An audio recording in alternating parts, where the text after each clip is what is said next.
Meus irmãos, vamos nos voltar novamente para o Sermão do Monte, Mateus, agora o capítulo 7. Mateus capítulo 7, nós vamos ler dos versos 1 a 6. Mateus capítulo 7, versos 1 a 6. Disse assim o Senhor Jesus: Não julguem para que vocês não sejam julgados, pois da mesma forma que julgarem, vocês serão julgados, e a medida que usarem também será usada para medir vocês. Por que você repara no cisco que está no olho do seu irmão e não se dá conta da viga que está em seu próprio olho? Como você pode dizer ao seu irmão: Deixe-me tirar o cisco do seu olho, quando há uma viga no seu? Hipócrita! Tire primeiro a viga do seu olho e então você verá claramente para tirar o cisco do olho do seu irmão. Não deem o que é sagrado aos cães, nem atirem suas pérolas aos porcos. Caso contrário, estes as pisarão, e aqueles, voltando-se contra vocês, os despedaçarão. Que o Senhor nos abençoe nessa breve meditação matinal. Crianças, vocês já ouviram a frase ser ou não ser, eis a questão? Já ouviram isso? Ser ou não ser, eis a questão. Quem já ouviu sabe de onde é? Sabe quem escreveu? Shakespeare. Isso. Em que peça? Hamlet. Em que ato? Eu só sei porque eu pesquisei, tá, gente? Terceiro ato, primeira cena. Hamlet diz: ser ou não ser, eis a questão, né? E é uma das frases mais conhecidas dele, né? O que ela significa? Bom, na peça significava um tremendo dilema do Hamlet. Era algo como prosseguir essa vida de sofrimento ou acabar com o sofrimento acabando com a vida. Era isso que estava na mente do Hamlet. Se nós fôssemos recitar aqui o restante do texto, vocês iam entender que é exatamente isso. Uma vida cheia de tormentos, sofrimentos e essa dúvida: é melhor aceitar essa existência ou acabar com a vida? Só que um detalhe, né? Na cena original não tinha caveira, tá, gente? Se imortalizou aquele negócio da caveira, não tinha caveira na cena. A caveira aparece em outro lugar na peça. Bom, mas tirando essa curiosidade, com o tempo, essa pergunta, ser ou não ser, eis a questão, passou a ter um significado um pouquinho mais amplo, normalmente indicando a necessidade de uma decisão. Nós estamos diante de uma decisão: ser ou não ser, fazer ou não fazer, ir ou não ir. Então virou uma frase que expressa o dilema de uma encruzilhada, de uma dúvida na nossa vida. E hoje nós estamos diante aqui de uma questão muito parecida. Parafraseando William Shakespeare, nós podemos dizer que o nosso dilema hoje é: julgar ou não, eis a questão. Julgar ou não, eis a questão. E quando nós lemos esse texto de maneira precipitada, descuidada, nós vamos acabar respondendo muito mal a esse dilema. Então, as perguntas que nós queremos responder nesta manhã são: será que nós podemos julgar o nosso próximo? Se sim, quando e de que modo? Será que esta ordem de Jesus é absoluta? Ou que tipo de julgamento é este proibido por Senhor Jesus? Julgar ou não, eis a questão. Crianças, vocês vão dividir sua folha em 4, e já sabe como é que divide em 4, né? Dobra no meio, depois dobra no meio de novo, tá? Fica mais fácil, você tem retângulos mais uniformes, mais próprios para o desenho. Então, deixa aí dividida em 4 partes, tá bom? Para a gente ir anotando os pontos principais aqui do sermão. Bom, nós entramos hoje numa nova sessão do Sermão do Monte, o capítulo final aqui de Mateus, capítulo 7, né? No final do Sermão do Monte. E se você já tem familiaridade com o Sermão do Monte, vai perceber que aqui parece que as coisas estão um pouquinho soltas, né? Parece que Jesus está dando aqui pílulas de sabedoria e instrução sem muita relação umas com as outras. Mas não, Jesus está caminhando de maneira coerente, de maneira lógica. Então vamos recordar um pouquinho, né, do que veio antes, para entender onde nós estamos nesta manhã. Jesus já descreveu o caráter do cristão, a influência do cristão no mundo, a justiça do cristão, que excede a dos fariseus e mestres da lei, a piedade do cristão, especialmente a sua piedade a sós, a ambição do cristão, que é o reino e não as coisas deste mundo.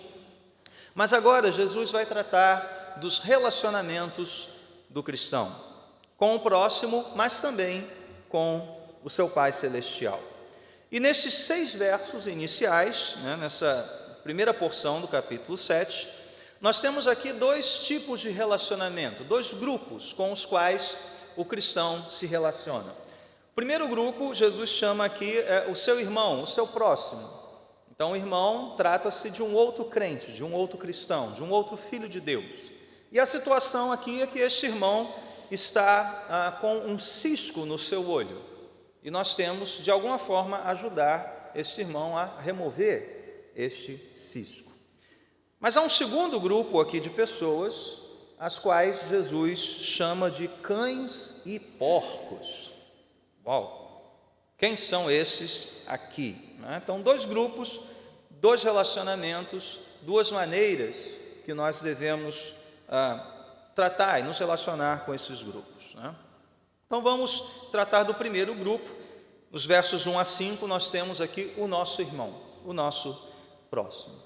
E sem dúvida alguma, acho que você vai concordar comigo, nós estamos diante de um dos textos bíblicos mais abusados, mais mal compreendidos, especialmente na nossa época, na nossa cultura. Por quê?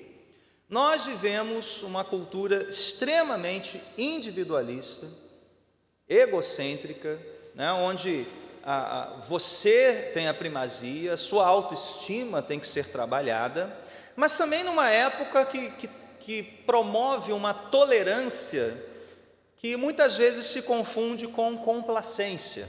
Aquela tolerância do tipo, eu não falo, eu não brigo, quando um não quer, 2 não brigam, então está tudo bem, vamos tirar o menor denominador comum possível para vivermos uma certa paz ilusória, né? Essa tolerância condescendente. Isso faz com que emitir uma opinião, né, contrária, ou mesmo apontar um erro de alguém, seja considerado talvez um dos piores pecados sociais, né? O pecado capital social da nossa época. Você apontar o erro, você criticar alguém, você denunciar algum problema, emitir uma opinião contrária, discordar, você imediatamente recebe o rótulo ou de intolerante ou qualquer coisa parecida, radical, né? Coisas desse tipo. Ao mesmo tempo, alguns se valem, e de maneira muito sagaz, né, dessa condição, para esconderem os seus erros. É aquele camarada que chega para você e diz, olha, quem sabe da minha vida sou eu, viu? Quem é você para ficar falando de mim? Você paga minhas contas? Né?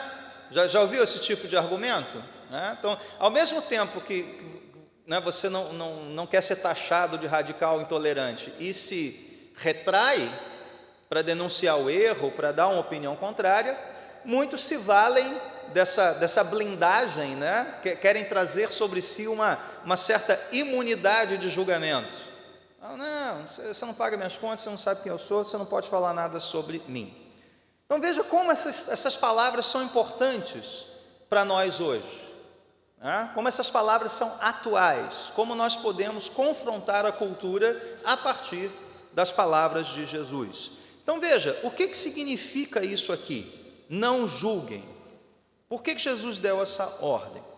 Bom, primeira coisa, para responder adequadamente a isso, nós temos que saber o significado da palavra julgar aqui nesse contexto, porque ela pode ter uma série de significados. Julgar pode ser discernir, usar de sabedoria para discernir alguma coisa. Pode ser um julgamento judicial, o pronunciamento de um magistrado, culpado, inocente. Mas pode ser também ser crítico, ter um espírito crítico, ou como a gente costuma brincar, ser um cri-crítico, né? Aquele cara, antigamente dizia isso, né? Cri-cri, implica com tudo, né? Tá vendo tudo e nada tá bom. Censurar também é um possível significado. E qual é o significado nesse contexto aqui? Nós cremos que seja exatamente esse último: censurar indevidamente, ser um crítico, se exceder no modo como você avalia o seu próximo. Então, crianças, diante da sua folha, né, você pega aí um primeiro quadradinho, você vai desenhar uma balança. Sabe aquela balança que tem 2 pesos? Né? Aquela balança do direito, né? Tem 2 pratos assim. Você vai botar os pratos bem equilibrados e vai escrever num prato assim: julgar, e no outro, não julgar. Temos que ter um equilíbrio a respeito disso. Quando julgar, quando não julgar. Ok? Então vamos pensar sobre isso. Essa imagem, para nós adultos, é importante também, porque Jesus está propondo aqui algo muito equilibrado. Tá bom? Que nós vamos desembrulhar para os irmãos aqui nesta manhã. Então veja, o que o texto não significa? Quais são as lições que nós não podemos extrair daqui desse texto? Jesus não está dando uma ordem para nós suspendermos, aposentarmos a nossa faculdade crítica, o nosso discernimento, o nosso senso de proporção, de certo ou errado. E por uma razão muito simples, meus irmãos: algum tipo de julgamento é absolutamente necessário para uma vida cristã sadia, para uma jornada cristã proveitosa. E só a título de exemplos bíblicos, eu vou dar alguns para os irmãos para vocês entenderem esse ponto. Por exemplo, Paulo lá em 1 Coríntios 6, ele faz uma pergunta: será que vocês não são competentes para julgar as coisas mínimas? E mais adiante nesse texto ele ainda faz outra pergunta: será que não existe entre vocês nem ao menos um sábio que possa julgar entre seus irmãos? Qual é o contexto ali de Paulo? Os irmãos estavam brigando uns com os outros, levando seus casos à justiça. E Paulo disse: isso é uma vergonha. Vocês têm que julgar entre vocês, vocês têm que arbitrar o que é certo e errado, quem tem razão ou não, entre vocês, na igreja, e não levar isso para o tribunal pagão. Isso é uma vergonha para o Evangelho. Mas antes de Paulo até, nós temos Jesus. Mais adiante nesse mesmo Evangelho, em Mateus 18, que ele diz que a igreja deve julgar os pecados sérios. Aquele processo que pode resultar em excomunhão, né? Se o teu irmão tem algo contra ti, pecou contra ti, vai ter com ele. Se ele não te ouvir, chama testemunhas. Se não, leva para a igreja. E mesmo assim, se ele não se corrigir, exclua-o da comunhão. Há um certo discernimento, um certo julgamento, um certo processo estabelecido para isso. Paulo, lá em 1 Coríntios 15, diz para a igreja expulsar do seu meio aquele pecador não arrependido e quanto mais que estava tendo relações ilícitas. Então, um processo de julgamento. Todos os crentes são chamados a discernir os espíritos, a julgar entre o ensino correto e o ensino falso. Ainda no Sermão do Monte, Jesus vai dizer isso, ao falar sobre os falsos profetas, a partir do verso 15 aqui do capítulo 7 de Mateus. A igreja deve julgar aqueles que no meio dela atendem aos requisitos de 1 Timóteo 3 para o pastorado. Paulo dá uma série ali de requisitos, e isso faz parte do discernimento coletivo para então estabelecer quem será aquele pastor, né, aquele episcopo, segundo Paulo ali. E aí, mais próximo de nós, o próprio verso 6, como veremos adiante, requer de nós um certo senso de julgamento. Então veja, esses são alguns exemplos que mostram claramente que a ordem de Jesus, não julguem, não é absoluta. Ela não é absoluta. Em muitos momentos nós somos chamados a julgar, a discernir, a estabelecer um critério e um parâmetro. Então a pergunta é, o que essa ordem significa? Já vimos o que ela não significa. O que ela então significa? Bom, se olharmos julgar aqui como censurar, já estabelecemos esse significado no início, o que Jesus diz é o seguinte: não sejam juízes implacáveis, censores dos outros irmãos, sem que antes você tenha sido consigo mesmo, sem que antes você tenha se avaliado diante de Deus, sem que antes você tenha permitido que Deus sonde o seu coração. É isso que Jesus está colocando aqui diante de nós. John Stott, ele se expressa da seguinte maneira sobre essa questão: o crítico que julga os outros é um descobridor de erros, num processo negativo e destrutivo para com as outras pessoas. Ele adora viver à procura de falhas nos outros, imagina as piores intenções nas pessoas, joga água fria nos seus planos e é inflexível quanto aos erros delas. Esse é o tipo de julgamento, de censura, de crítica que Jesus condenou. E por que ele condenou? E aí o restante do verso 2 nos diz isso. Há uma razão teológica para isso. Jesus diz, porque da mesma forma como nós somos excessivamente severos com os outros, Deus pode ser com você. Essa medida aqui, que Jesus diz, a medida que usarem também será usada para medir vocês. Quem irá nos medir? Quem irá nos julgar? Senão o próprio Deus. Então há um alerta aqui, há um cuidado aqui, que nós devemos tomar ao emitirmos opiniões, ao termos ideias a respeito das pessoas, para que não as censuremos. Porque se formos rigorosos, devemos aguardar também uma medida rigorosa para nos julgar. Então veja, novamente, a ideia central desses versos não é aquele jogo, eu vou ser moderado com o irmão, porque aí o irmão vai ser moderado comigo, ninguém briga, ninguém fala mal do outro, ninguém acusa o outro, então ficamos todos em paz, aquela paz ilusória, a verdade é essa, ninguém briga. Não é isso. O que Jesus está dizendo é quando nós nos atrevemos a agir como se estivéssemos no lugar de Deus, impondo sobre o outro um critério que talvez nem Deus esteja tendo, porque afinal de contas, Ele é um Deus de graça também, Ele é um Deus de graça e misericórdia.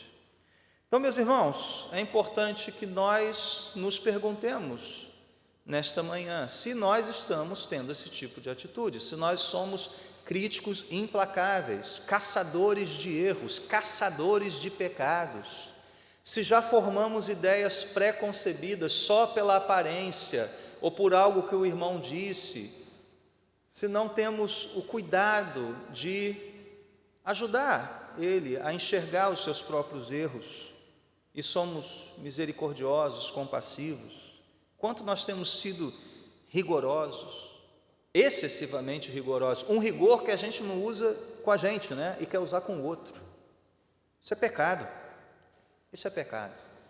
E quantas vezes nós já não taxamos de imperdoáveis aqueles que pensam diferente de nós, aqueles que por um deslize, se afastaram da comunhão, ao invés de estendermos uma mão de compaixão, estendemos uma palmatória ou às vezes uma espada para julgar esse irmão. E, gente, vamos ser honestos, eu já cometi esse erro tantas vezes, como nós somos falhos no nosso discernimento, o que nos mostra que nós dependemos de Deus, quantas vezes nos enganamos, quantas vezes Deus mostra para nós, olha, aquele que você considerava inatingível, imperdoável, olha agora o que eu fiz com ele. E aí você toma uma lição da graça de Deus, daquelas de, Senhor, é verdade. Em resumo, irmãos, a ordem de não julgar não é exigência para que nós sejamos cegos, mas uma exortação para sermos generosos e compassivos. Jesus ilustra isso com uma pequena história Uma pequena parábola, que é essa do cisco e da viga, ou da trave, né? E uma historinha que Jesus exagera bastante a imagem aqui, né? Obviamente, no mundo real, não há ninguém que fique com um treco enorme pendurado no olho, né? Imagina isso, né? A cena é grotesca, mas propositadamente grotesca. Jesus quer exagerar essa imagem para nos dar uma lição, ok? Então, crianças, vocês vão desenhar um olho e vão colar nesse olho com a fitinha que tem aí, esse pedacinho de pau, né? Que seria a nossa viga, a nossa trave. Imagina um olho com isso aí dentro. Se não vai te incomodar, não é? Não é para colar no seu olho não, tá, gente? É para colar no desenho do olho que você vai fazer, tá? Não precisa vivenciar a história assim de maneira tão... É para desenhar o olho e colar esse pedacinho de pau aí, tá legal? Então veja, qual é o ponto de Jesus aqui? O ponto de Jesus está no verso 5. Hipócrita, é a hipocrisia aparecendo de novo. Ele já tratou da hipocrisia religiosa no capítulo 6, lembram-se disso? Os hipócritas é que fazem isso. Aqui nós temos, digamos, uma outra categoria de hipócrita, né? Essa categoria ela se multiplica, ela tem subgrupos. E esse hipócrita aqui é aquele hipócrita tomado por um orgulho pessoal, um certo senso de autojustificação, a ponto de ele não conseguir se enxergar. É a figura do fariseu de Lucas 18, orando, né? Ó Senhor, graças a Deus eu não sou como essa gentalha publicana, olha como eu sou bom, olha como eu jejuo, olha como eu sou o teu servo, né? Tem que falar a voz assim, eu sou o teu servo, né? Tem que falar assim, senão não tem poder, né? Não tem punch, não tem convicção. É esse tipo de gente, sabe como é que é? É esse tipo de gente aqui, essa hipocrisia, cheia de autojustificação, cheia de orgulho pessoal, e que não consegue olhar para si, não consegue se enxergar. E pior, pensa que consegue enxergar os outros, né? Pensa que consegue ter uma avaliação justa do seu próximo. Quer ver um outro exemplo disso? Davi, no caso ali de Batseba, né? Natan chega para ele, conta aquela historinha, olha rei, tinha um cara que só tinha uma ovelhinha, e o outro era rico, tomou a ovelhinha do pobre, e Davi fica indignado, este homem tinha que ser condenado à morte.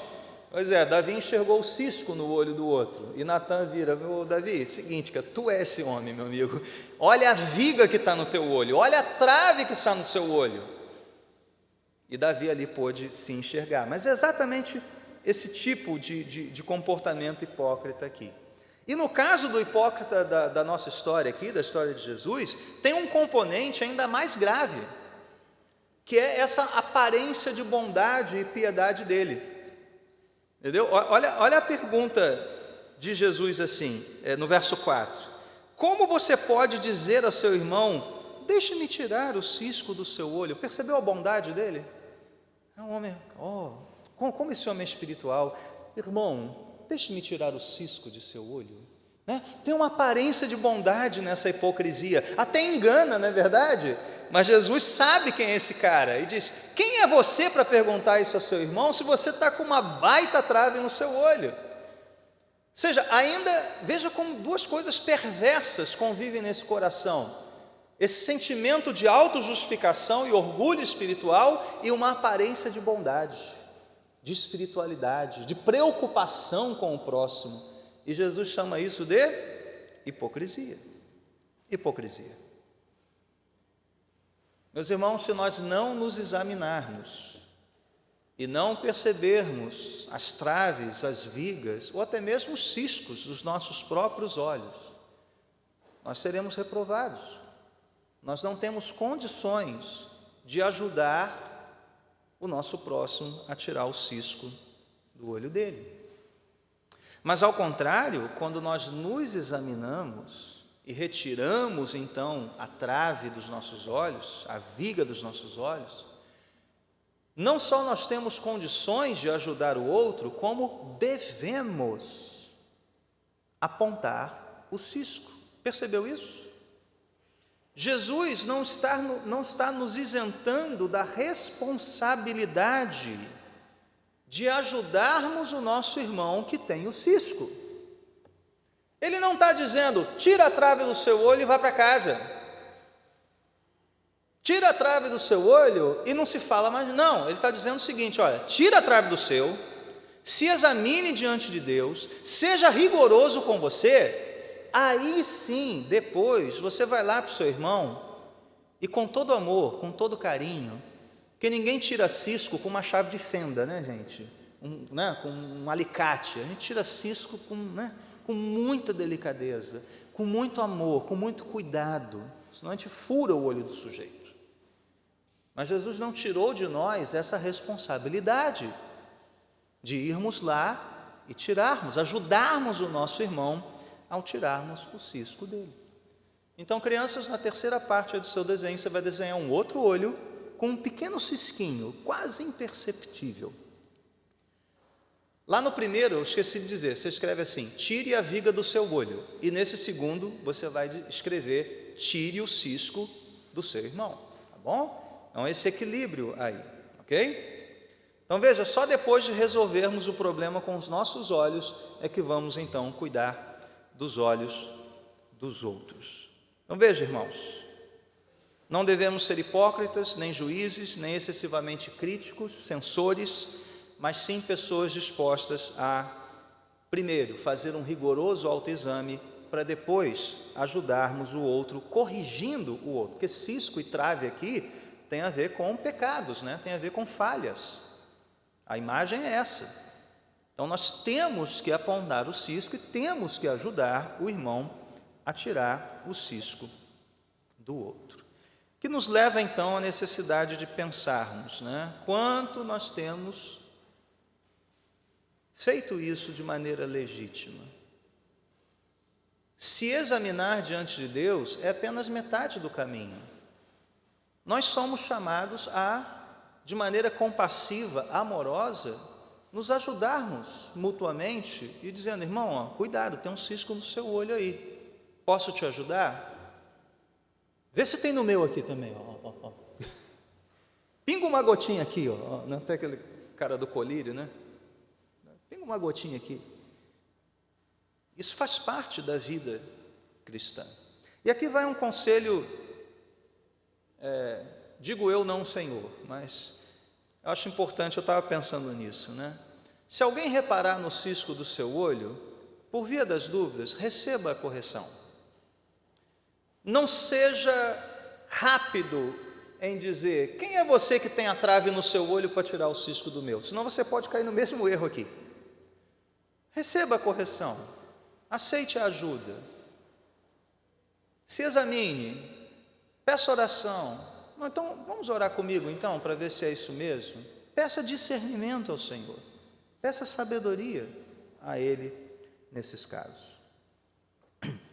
E é uma sabedoria que vai nos ajudar a entender o verso 6. Porque, afinal de contas, o que isso está fazendo aqui, não é verdade? Você já se perguntou? Você sai de traves e ciscos para cães e porcos. E, meu Deus, Jesus mudou de assunto, né? Não mudou de assunto, não. Ele está na mesma ideia aqui. Crianças, você vai fazer o seguinte agora. Você vai desenhar uma cara de porquinho, aquele porquinho bem fofo, sabe como é que é? Aquele narizinho assim.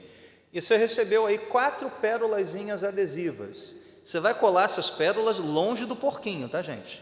Você faz um porquinho assim de um lado, as pérolas, pode até botar um X no meio ou uma barreira, porque é o que Jesus está dizendo aqui para fazer, né? Não dê suas pérolas aos porcos. Então desenha o porquinho e cola as pérolazinhas adesivas longe do porquinho e pode escrever isso, não jogue pérolas aos porcos. E por que esse versículo está aqui? Para nos dar exatamente o equilíbrio sadio que Jesus quer nos mostrar. Não devemos julgar os outros, condenando-os de modo hipócrita, nem tampouco devemos ignorar aqueles que rejeitam as pérolas de Deus.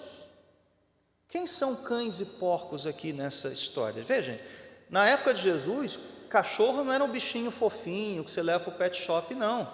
Era um animal semi-selvagem, assim, né? Era um bicho tosco, de rua, né? Uma coisa meio grotesca até, meio perigosa, né? E porco nem se fala, né? Para o judeu era o animal impuro.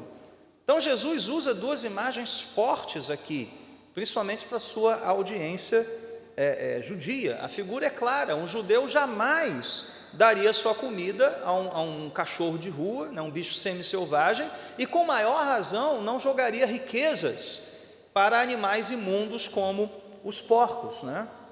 Então, o que essa imagem significa para nós dentro desse contexto de discernimento?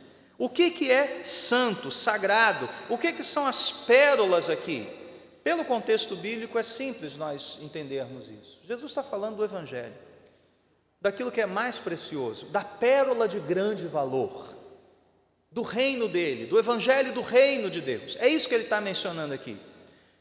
Então, pastor, o que ele está dizendo é que nós não podemos oferecer ao Evangelho a esse grupo de cães e porcos aqui? É isso que ele está dizendo?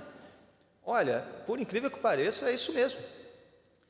Jesus está discernindo aqui para nós, está nos dizendo que existe um grupo de pessoas, cães e porcos, que pela sua tamanha rejeição ao Evangelho, que por vez após vez não aceitou a palavra, que eles estão numa condição de reprovação tão grande, que Jesus chega a dizer para você: olha, pare de oferecer isso a eles, não perca seu tempo com eles. É isso mesmo.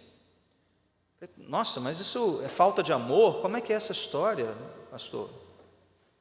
Não é surpresa para nós, porque Jesus vai dizer mais adiante nesse evangelho que se alguém não receber os apóstolos, não receber os seus enviados e nem ouvir as suas palavras, o que eles deveriam fazer? Sacudir o pó dos pés, num símbolo no mundo antigo de reprovação, de condenação. Em Atos, Paulo fala a mesma coisa. Ao ser perseguido ali em Atos 13, Paulo fez a mesma coisa, ele sacudiu o pó dos pés em protesto contra aqueles que rejeitaram a sua palavra. Então Deus está nos dando, por meio desse verso e por meio de passagens como essa de Paulo, um alerta. Cristãos, filhos de Deus, vocês têm que ter discernimento. Quem é que está na sua frente? Se alguém rejeita o Evangelho, zomba do Evangelho, vez após vez, você já tentou, você já falou, você fez de tudo, e essa pessoa continua insistindo a viver no lamaçal do seu pecado, a ser o vira-lata do pecado desse mundo, Jesus diz: não dê mais nada sagrado a eles, parte para outra, não perca mais o seu tempo, seja sábio. Irmãos, nós não temos dúvidas que Jesus era a perfeita encarnação do amor do Pai. Então, isso que ele está tratando aqui não é falta de amor, temos que tirar isso da nossa mesa, mas sim uma advertência quanto a um discernimento que nós devemos ter sobre a existência deste grupo de reprovados, de cães e porcos. Um discernimento que nós devemos ter de não oferecer aquilo que é de mais sagrado a nós, àqueles que tanto rejeitam, que zombam vez após vez do Evangelho. Jesus não está dizendo que o Evangelho não pode alcançar aqueles que o rejeitam, não é isso. E você deve conhecer um monte de história de gente, né, que rejeitou, e você está lá, orou e de repente está convertido na igreja. Então não é isso que Jesus está dizendo, mas ele está apelando para um discernimento da igreja e dizendo: olha, tem esse tipo de gente no mundo sim, e vocês cristãos são chamados para discernir quem é quem, ou seja, nós devemos julgar. Esse é o ponto aqui. Se por um lado nós não devemos julgar em algumas situações, por outro, Jesus nos chama a julgar sim. E de certa forma, pense bem na gravidade dessas palavras, de certa forma, isso é um vislumbre do julgamento que será feito ao final da história. Cães e porcos, assim como bodes, serão rejeitados por Deus, serão punidos eternamente, serão reprovados. Nós somos chamados a ter um certo discernimento, hoje ainda, dessas coisas, dessas pessoas. E, meus irmãos, isso é sério, isso requer muita humildade, muita sabedoria, para não sermos implacáveis com aqueles que temporariamente estão rejeitando, mas que podem ser alcançados com a graça de Deus. Nem tampouco implacáveis com irmãos nossos por causa de um cisco. Como nós precisamos de sabedoria, não é verdade? E como nós precisamos de graça e misericórdia em cada uma dessas situações. Porque, afinal de contas, todos nós aqui presentes nessa manhã éramos pessoas indignas do que é sagrado e da pérola de grande valor. Indignas. Mas Cristo nos amou e pela sua graça nos salvou. E pela sua graça removeu não só uma trave dos nossos olhos, mas escamas, véus e tudo aquilo que atrapalhava a nossa visão de Deus. Sendo que Ele mesmo tomou sobre si uma grande viga, uma grande trave, uma cruz. E ali Ele sofreu em nosso favor. Ali Ele suportou o julgamento que nós merecíamos, para que agora não estivéssemos mais diante de um julgamento de reprovação. Nós pudéssemos hoje, por meio da fé em Cristo, nos apresentar a Deus santos, inculpáveis, mas ainda carentes de sabedoria, totalmente dependentes da sua graça. Vamos orar por isso nesta manhã? Nosso Deus e Pai, pedimos então graça, sabedoria, um coração compassivo, para sermos fiéis a esta palavra desta manhã, Senhor. Ajuda-nos, tem misericórdia de nós, pecadores, que pelo Teu Espírito nos examinemos diante de Ti, e pelo Teu Espírito, com toda sabedoria e graça, possamos nos ajudar uns aos outros, a tirarmos os ciscos de pecado dos nossos olhos, e discernirmos, Senhor, o quanto o Evangelho é precioso e precisa ser protegido. Precisamos zelar por esta mensagem, de modo a não profaná-la, não torná-la, ó Deus, algo vil, de menor importância. Precisamos de Ti, precisamos da Tua sabedoria. E oramos por ela nesta manhã, confiantes que o Senhor a dá. Oramos assim em nome de Jesus. Amém e amém.